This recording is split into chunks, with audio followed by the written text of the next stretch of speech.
Yeah, the last few weeks have been flat out. Between camper upgrades, road trips, a bit of chaos, there's been a lot going on behind the scenes. My grey tank started stinking, so that kicked off a full-on deep clean of the sinks and water system. Finally sorted a few power issues I've been having. I've added a DJI expansion battery. I ran some new cables, the laptop runs off DC now, and that ditches the inverter. I fixed the bathroom door, added some Velcro to stop the front carpets from sliding, and even tried fixing the stove igniter, but just turns out it's dead. On top of that, I've been on the road quite a lot. I've done 2 weeks in Wales on the motorbikes. I've done a weekend down in Bournemouth and 2 weeks hiking through rural Wales. Currently back in Bristol helping a mate with some car troubles, and next week I'm heading into Southampton for a couple of days and then back off into rural Wales possibly. Yeah, so in this one I'll run you through all the upgrades, give you some travel stories and run you through what's next. Let's dive in.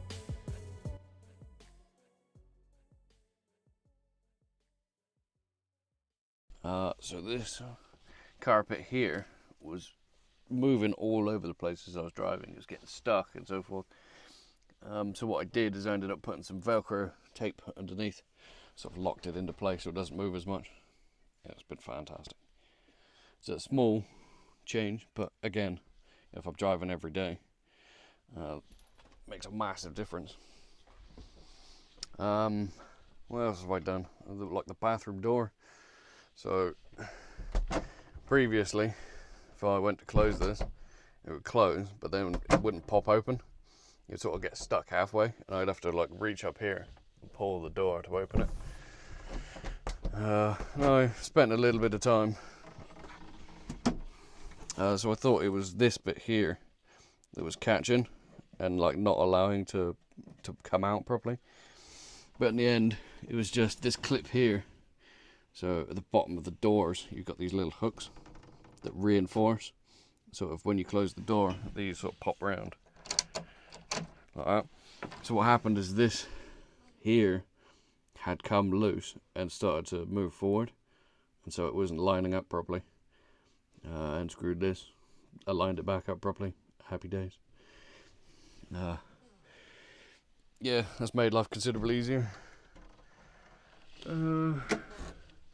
What else have I done? Yeah, the battery system. So yeah, I was obviously getting a bit concerned with the battery. So what we've done is, let me get a torch. Yeah, so what I've ended up doing is I've gone from 2 batteries to 3. I had to rejig this around, so obviously it works a bit better, so it fits. But yeah, the 2 expansion batteries, 1, 2, and then the main system.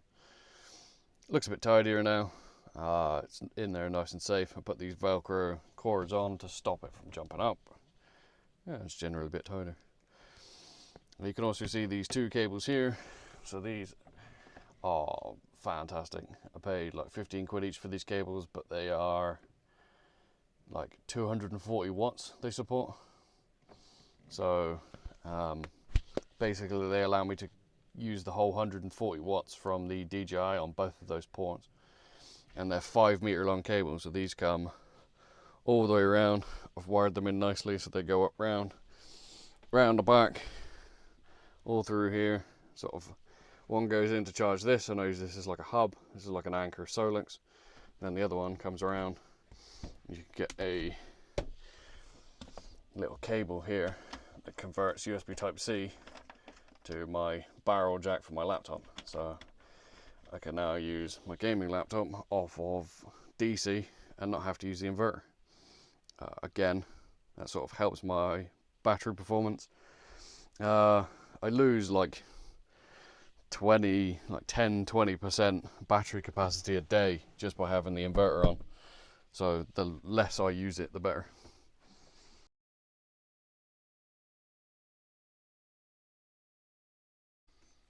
So yeah, grey tank.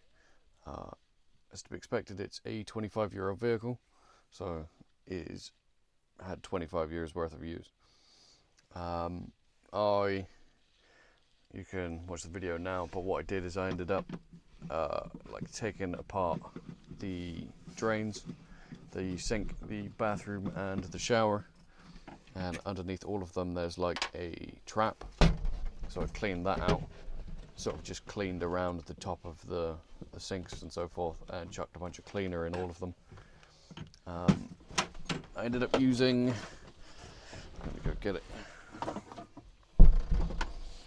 some of this cleaner, not sponsored, but yeah, I just chucked the whole thing in there, supposedly because it's quite festy in there, and you fill up with 50 litres of water and drive around, and it sort of cleans, dissolves all the crap in there, and yeah, it's supposed to clean it out. I'll leave that in there over the next couple of weeks while I fill up the water, well, a couple of days while I fill up the wastewater tank, and then hopefully that should clear it all out. What I need to do is at some point as well, so conveniently all of the pipe work for the sewage system is easily accessible under the van, and it just appears to pop out, so I could literally just like take it all apart one day, get a pipe cleaner, clean all the inside of it because it is festy. Yeah, clean all the inside of it and put it all back together and have it all nice and fresh. Yeah, and hopefully less festy.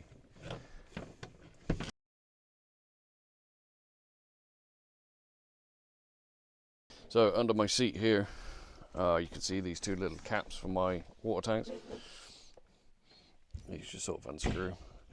So while I'm filling this up, I obviously can pull the cap off and keep an eye on the levels.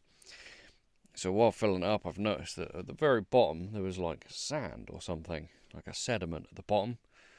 And you know, I don't use this for drinking directly. I sort of cook and use it for shower water, but still it didn't play well for me. So a couple of days ago I spent a while draining the tank completely. I've got problems where there's like two relief valves, one for the water tank and then one for the water heater.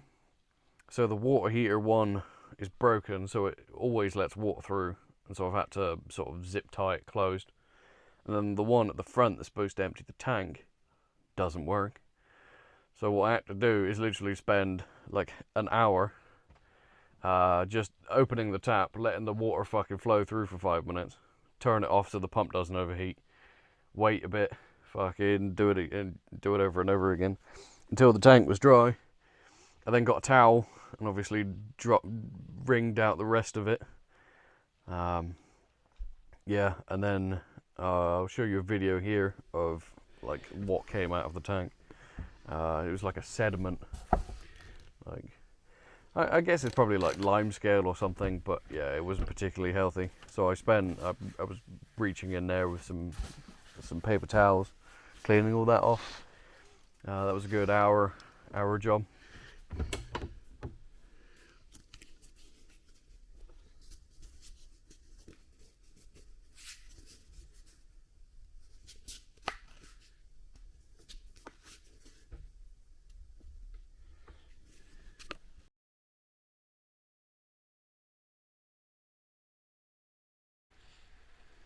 Yeah, so for our road trip, what we did is we booked the Eurotunnel for June the 1st. Stupid o'clock in the morning, we met up in the Stonehenge petrol station. They came up from Weymouth, I came from Bristol, and we both made our way across, hacked across to France, and that was our entire plan. The plan of the road trip was to literally just enjoy Europe, but not plan anything. Avoid tourist zones and sort of go for a jolly.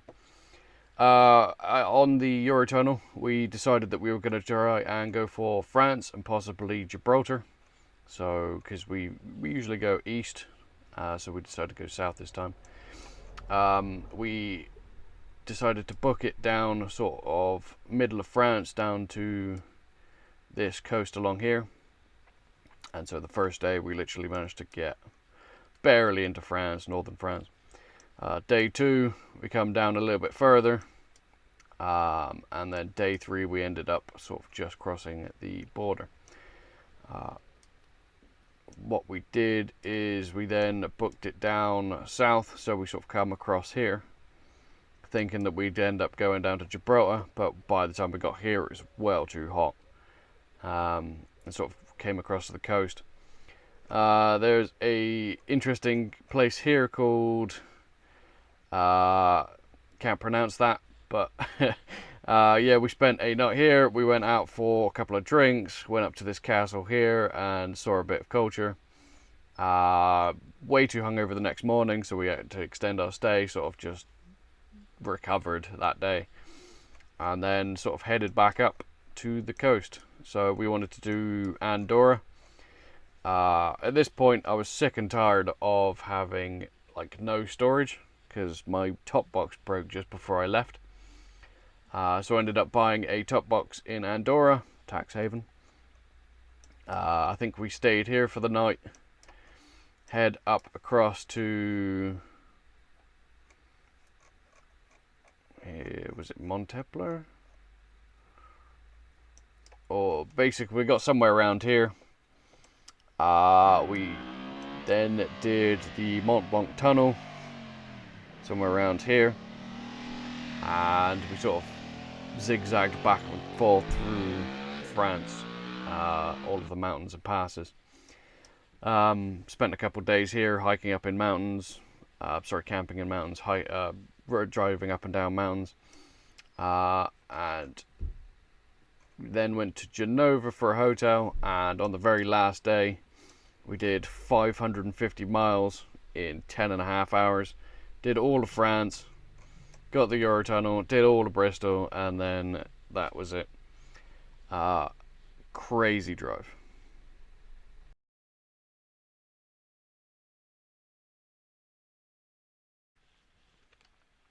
After Europe, I popped back down to Bournemouth for the weekend. That wasn't for a holiday, but I had to go into the office to pick up my 5-year trophy at work. I ended up staying at this really peaceful campsite on an alpaca farm, which was unexpectedly awesome. Nothing fancy, just a flat patch, a flat pitch, friendly owners, and some weird noises outside the van at night. Turned out to be alpacas. Yeah, and then after that, I was off to Wales for 2 weeks. Just one of the best parts of the last couple of weeks. I hiked up the Devil's Back. It was super steep, but the views at the top were super worth it. A bit windy. And then after that, I stayed for another week and a bit in the Brecon Beacons. Just middle of nowhere. It was me, sheep, horses for like 10 miles around me. Did a nice hike around the Usk Reservoir. Took about 2 hours. Got eaten alive by every bug known to man. Yeah, after all of that, I'm sort of back to civilization for a bit. My mate has burnt out their clutch, so we either need to look at repairing it or buying a new one. And then I'm going to head to Southampton for some work. Yeah, it's been proper fun.